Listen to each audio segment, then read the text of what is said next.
Hello, everybody. I'm Christian Lamitschka for Country Music News International, and today on the show we have Adam Searan. Adam, welcome to Country Music News International. Thanks for having me, man. It's good to be here. Adam, first of all, let me say, you don't like a country artist. You looks more like pop rap or hip hop. Well, thanks. It's just my style, man. It's what I do. Well, that's unique. You definitely to other artists, I believe. Mm-hmm. So you have a brand new single and EP with 7 songs on it. The EP. Mm-hmm. Tell us a little bit more about it. Well, basically, it's my first full-length EP, and we spent a lot of time working on that. So co-wrote everything, co-produced everything. Well, except for one song, I didn't write Hourglass, but when we cut it, it was so cool. You know, it was like, I gotta put this on my record. So we did. But the song Last has had a lot of success.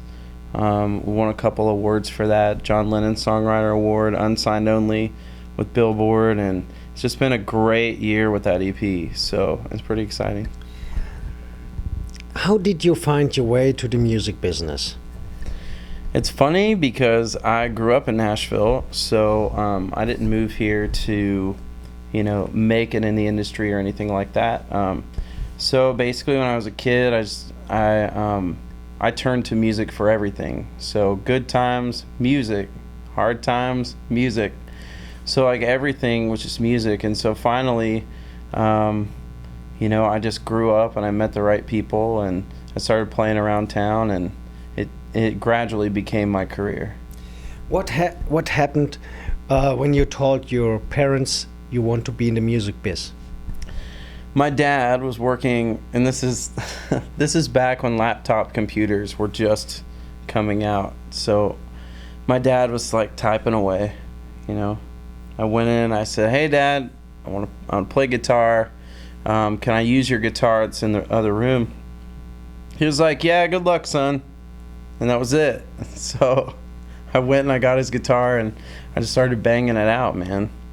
So it's pretty interesting. I think my mom was a little more supportive at first.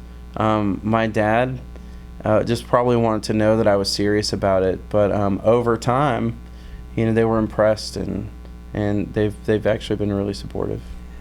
What was the best experience since you stepped to the music biz?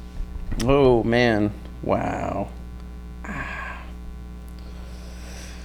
I would have to say probably like the best experience for me ever would have been the Wild Horse Saloon. It was the big Nash Next show. Cumulus Radio put on a thing, and I actually didn't know that I had finished number 2 at the time, but we played this huge show at the Wild Horse. It was packed out. I invited everybody that I could invite to come, and they all showed up. And I'll never forget walking out onto the stage and just hearing the roar of that huge crowd, and it was just so cool. And they never stopped roaring, so it was like, yeah, it was cool. It was a good moment. By the special style you have for a country artist, how many female fan posts do you get each day? I don't know. I have no idea. That's an interesting question. Folks, it sounds like he have ghostwriters to answer the fan post. So no, I'm kidding. He answer all his own stuff, but by the fact he gets so many, he stopped counting. So, Truth. I believe. See, we know how much emails we get in here on Country Music News International when we add an interview. People have questions and so on and so on. And we made a little round email to our readers and listeners because we announced them that we have you for an interview. And they said they want to know where you bought your glasses. Okay, so there's a place. It's down on 21st Avenue here in Nashville. It's a place called Sea. And so I bought my glasses there, and I bought them there several years ago, back before red glasses were cool, right? So I buy these glasses, and now they're like a thing. So they're my thing. So you can see I've actually wood glued these together a few times because they've been broken a lot.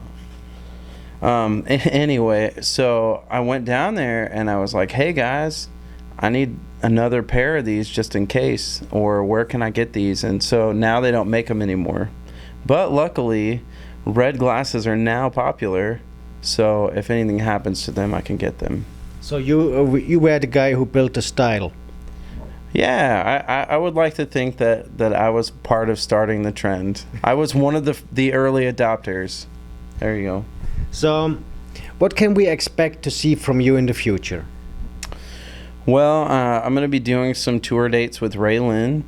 You can expect to see a new EP coming soon. That's in the works, and I have tons of songs written for that. And this EP is just the tip of the iceberg.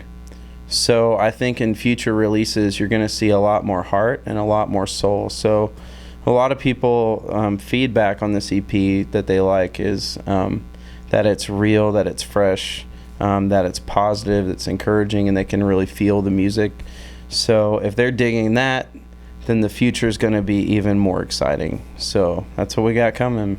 Cool. So, and where can fans keep up to date with you? The best place to go is going to be iamtheband.net. You can access my Twitter account, Facebook, all that right from there. You can also pick up the EP on iTunes from there as well. And so I keep it pretty up to date. And you know, Twitter is probably the hottest point of contact right now. So that's where I get the most. That's where I get the most response and hits. So, folks, you know what to do. By the way, that's the EP. And keep up to date with him on his social websites, or stay here at Country Music News International, where we keep you up to date about his career and what's going on. Have a good one.